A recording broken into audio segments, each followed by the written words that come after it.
Sa mga nagtatanong guys, kung nasa na si Bebang, ano nangyari kay Bebang? Andito pa si Bebang, hindi pa siya naglayas. Kaya lang siya ay pumayat na. Kasi nga, napeste si Bebang dahil ang tawag doon? Nung pulgas. Pero dahil nitong kanyang anti-flea collar, wala na siyang pulgas. Tsaka nung dinala siya sa doktor, may ano siya, anong tawag doon? May skin problem si Bebang. Skin infection? Yeah, may skin infection. So, binigyan siya ng antibiotic, pero umokay naman. Pero, nangangati pa siya, pero hindi pulgas. Yung parang may galis. So, yan siya po, si Bebang. Hindi nga lang siya napapasama sa vlog dahil si Bebang ay layas. So, minsan, hindi siya umuuwi or especially mainit na mas gusto niya sa labas. Kaya lang ngayon, umuulan. Kaya palagi yung mga kuting yung napapakita natin. Pero, si Bebang po ay dito pa nakatira. Hindi pa siya lumayas. Sa mga nagtatanong. Minsan, yung mga kuting nga lang napapakita kasi nga, si Bebang, minsan, palagi siya nasa labas. Lagi siyang gala. Hindi namin alam kung saan siya pumupunta. Parang doon siya pumupunta sa kapitbahay. Tsaka dun sa kabilang bahay pa. Marami itong bahay eh. Ayan. Payat na nga lang siya. Pero maganda pa rin. Ano nga, Bebang? Smile! Bebang. Alright, guys. And, kung di nyo guys alam, meron na tayong, ano ba? Facebook rin, FB. So, doon meron yata akong post doon about Bebang. And, so, gusto nyo guys, i-check yung ating FB page. Nagpo-post ako doon ng mga reels. So, ngayon, umulan maghapon. And then, kailangan kong itapon tong ating, tapon ko tong pinagbalatan ng prutas dahil nininiknik. Okay? So, let's go! At checkin natin yung garden dahil, yun nga, umulan maghapon simula umaga. Yung pool. May takip guys yung pool natin. Tapos ngayon naka-on ang ang filter. Ayan, ang mga kuting. Ang mga kuting hindi sila lumalabas. Yung hindi sila, ayan, mataas ang tubig. Hindi sila ba gumagala ng malayo. Hindi gaya ni Bebang. Gala ng gala. Tingnan. Malakas ang ulan. Ngayon lang tumigil. Ayan ang ating mga, I think, sunflower. Yan yung tinanim nating sunflower. Buhay naman lahat. Wow. Ay, ito pa rin pala. Dito pa. Naku, aray ko, sumabit ako, guys. Okay. So, yan yung, ito guys, ay yung tomato sa compost pit. Na hinukay ko na, nilagay ko dyan. Hindi ko pa na-i-transfer. So, ilagay lang natin tong ating tinatakpang ko to. Dahil, okay guys. Alright. Dahil nga, kinakaykay siya ng pusa at ng mga hayop. Para hindi siya kaykay. Uy, umuumbon. Grabe, basang-basa ang lupa. Oh my. Okay, wait lang guys. Basang-basa. Okay. Okay, fine. Uy, may kalamatis. May kalabasa na tumubo. Ayan. Pakita ko sa inyo, merong ligaw na kalabasa. Hindi ko lang alam kung anong klaseng kalabasa yan. Uy! Okay guys, okay na yan. Ayan yung kamatis. Oh, laki na. Meron dong kalabasa. Kailangan ko ng tubig. Nidigay ako. Aray ko. Ayan! Ayan. Ayan pa yung isa pang bluter natin. Ito may bluter. Ayan yung bluter natin. Ito kaya malaki na ang ampalaya. Ayan! Buhay ang ampalaya. Aba, malaki na. Yan yung galing sa bahay ko pinatubo. Malaki na yung ampalaya. Meron tayong ampalaya this year. Okay. Ito guys yung pinakita ko sa inyo na kamatis. Diba? Maliit. Excuse me, maliit pa siya mga 3 days, 4 days ago ko binlag to. Tingnan nyo. Ganyan kasi nag-uulan. Ang laki na. From ganyan lang siya ngayon. Holo, ang laki na. Sinong may gusto ng kamatis? Lahat guys yan ay kamatis. Hala. Na pinapakita ko nakakumpul. Ang laki na. Sobrang daming kamatis. Ito naman yung galing doon sa compost pit. Ito yung bigay ni Manong. Hala. Hindi kasi ako nakakabisita. Hala. Grabe. Ito naman cilantro. Magbubuto na yung nag-flower na kasi mainit na. Hala guys. Ang laki na ng grapes. Ang laki na ng grapes. Hala. Oh, nagugulat din ako. Pati yung mga damo-damo. Ubunutin ko na yun. Hala, ito. Mas malaki to. Hala. Ba't ganon? Biglang lumaki yung mga... Ayan pa. Grabe. Ang laki na ng grapes. Tapos ito guys yung... Sana makasurvive siya, no? Peaches yan umu. Tapos yung ating elderberry. Ayan. Ito yung kanyang bunga.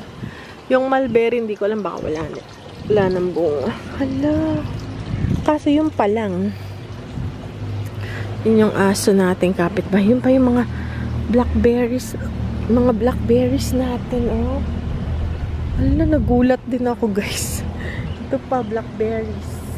Dito talaga yung maraming blackberries. Ano yan? Ay, may suso. Yan yung nangangain. Ba't nandyan? Tingnan nyo guys, may suso. Snail. Yung kumakain ng ating mga halaman. Pati damo dito. Ang taas na. So, yan guys. So, naku, itong grapes, ayoko siyang pupunta dito sa may kamatis kasi naanuhin niya yan eh. Ikan niyang ichuchok. So, at least meron na tayong sure na ano bang sure natin? Ampalaya. Ito gusto ko siya ditong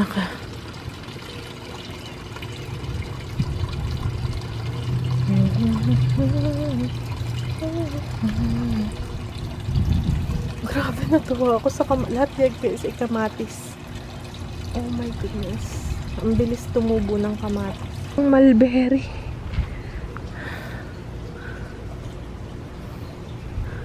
Okay. Ito mulberry to.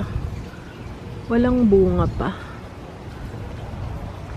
Hindi pa pala ito napuputol ni Daddy. Isang ating garden. Umulan. Kaya tapos umiinit na. So yun ang gusto ng halaman. Mainit. Tapos may ulan. May dilig na. Yan. Yan. At hindi na ako magdidilig. Ayan ba? Ito walang bunga tong pears na to. Ito, mga damo na lang yan. Pero ito, bloody, ano nga to, nakalimutan ko guys ang tawag dito eh. Ano rin yan, vegetable. Meron pala ako ditong berries, nakalimutan ko lang kung anong tawag. Ay, yung malunggay. Tingnan ko yung malunggay natin. Ay, kunti ko nang makalimutan. Ito. Ayan. Nandiyan pa yung malunggay. Grabe, ang kapal ng ano. Man, yung bahay ng mga kuting. Ayan. Ito ako sa bahay ng mga kuting. Actually, may kukunin ako dito. Nakalimutan ko lang. Nasaan si Kali? So, yun guys, si Bebang. Nandito pa siya. Si Kali, baka andun sa ano yun, sa stroller. Tingnan natin mamaya. Tapos sabi ng asawa ko, kasi to, tingnan nyo.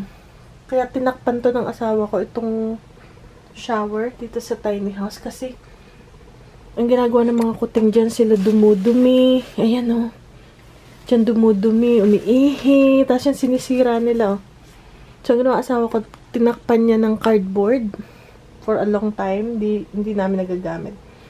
Tapos may na-research siya na pag daw nilagyan nyo ng foil, hindi sila papasok. So, kaya may foil dito. Pero may nagtangka, kasi butas. Kasi ayaw nila ng tunog ng foil. Bawa, nagugulat sila. So, hindi na sila papasok, kaya nakaganyan yun. Kaya may foil dito. Ito rin. Yan guys, may foil din dyan. Bakit? Kasi, ganun din.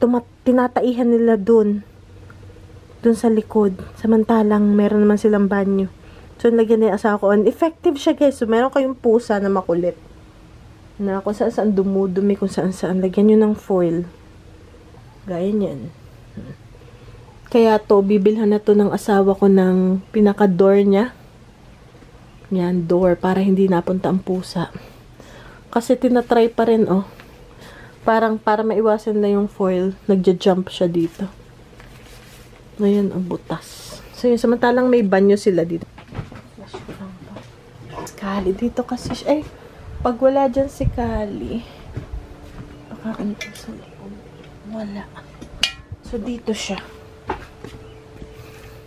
Ayan si Kali, Hindi ko alam kung kita nyo.